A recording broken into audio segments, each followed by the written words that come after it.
Ganda. And nakalagay na siya sa stand.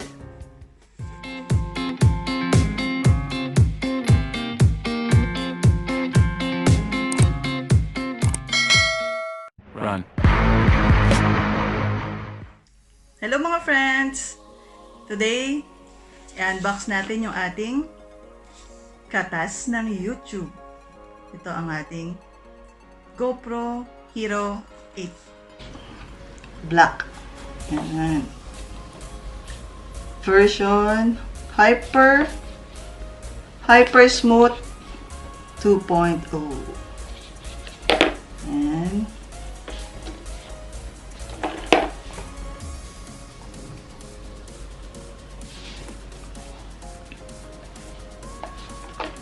So, unbox na natin. Sa ilalim yung kanyang seal.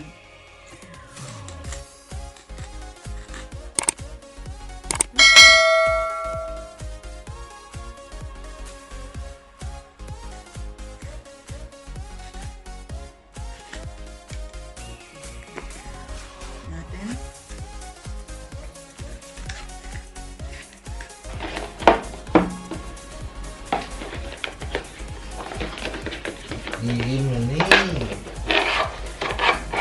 Yan.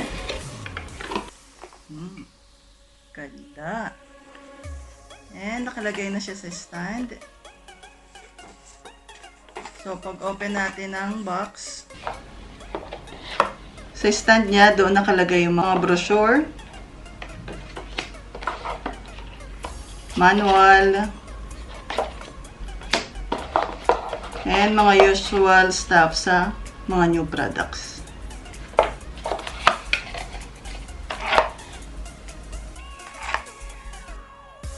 Meron siyang USB, Type-C, USB and Type-C cord. Yung ating battery. Kasama siya isang battery. Yung ating connector na may 3M. So, pwede natin itong ilagay sa ating kotse. O,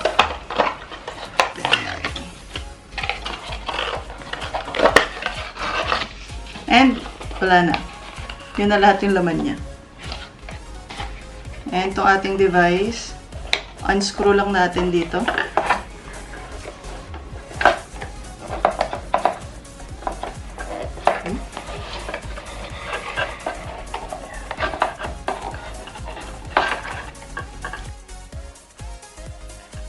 Yan, unscrew lang natin sa kanyang mount.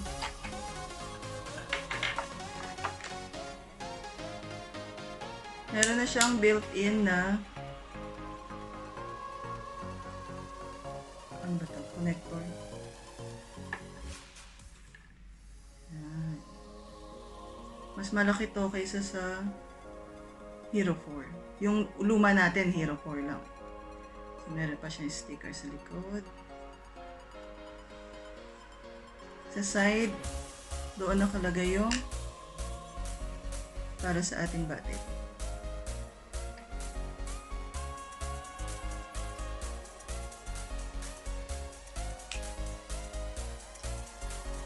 Hold down lang.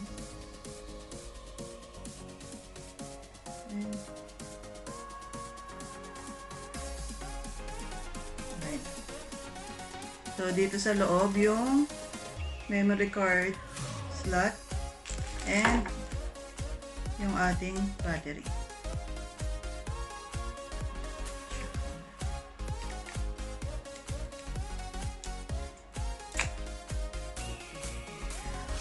And dito yung ating charging cord. USB Type-C.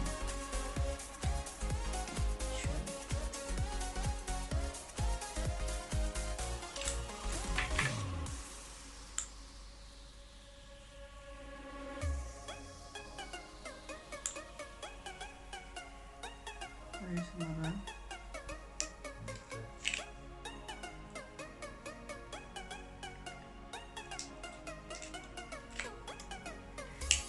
So, baliktad yung ating battery.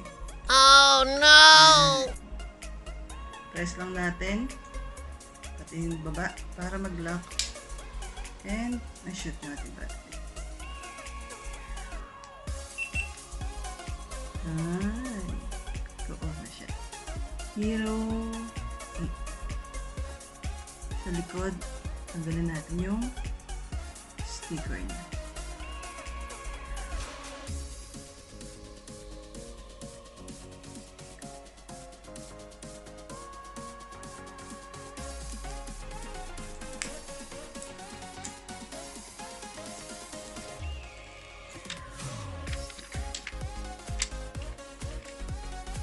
Touchscreen na to.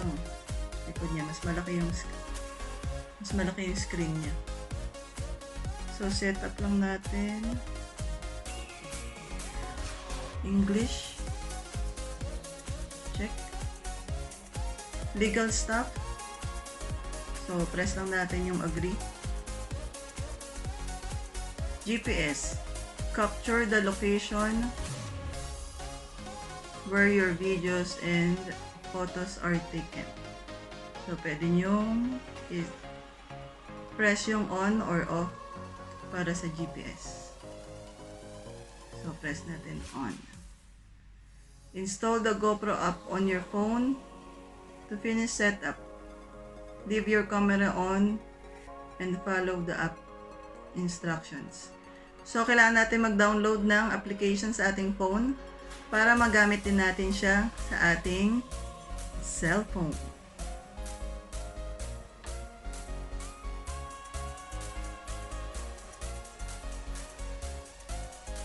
Punta lang tayo sa Play Store and type natin ang GoPro.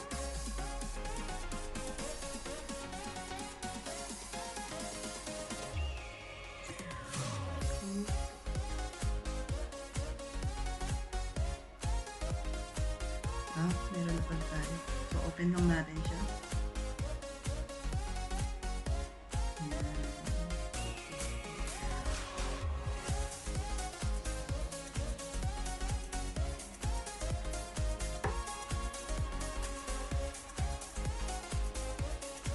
Punta tayo dito sa home and connect to a GoPro.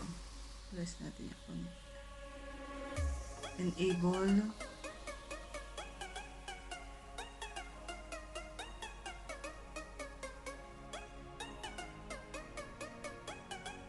connecting your camera to a GoPro. Continue. Pero kung ayaw nyo pang i-set up, pwede nyo lang skip muna yung skip setup. Yan. Yan ang ating GoPro Hero 8. So, pwede nyo nang i-set up dito yung date, time. Set natin yung date. Scroll up nyo lang para ma-change yung date niya.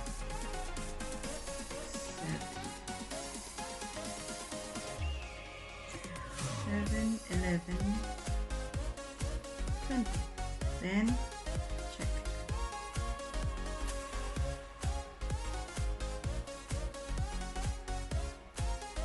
Ang initial battery niya pag open nyo is 12% lang. So, kailangan natin itong i-charge muna hanggang maging full battery. And, gawa tayo ng review nito. Ito-test natin tong ating GoPro outdoor para makita natin kung ano pa yung mga maganda niyang features. So, dito na natin tatapusin nating vlog. Kung meron kayong mga suggestions, comments down below. Kung meron kayong mga tanong tungkol sa GoPro or may mga gusto kayong gawin naming video, maybe. Don't forget to subscribe, hit the like button, and smash that bell para lagi kayo notify kapag meron kaming bagong video na i-upload. Always keep safe, God bless, and we love you. Bye!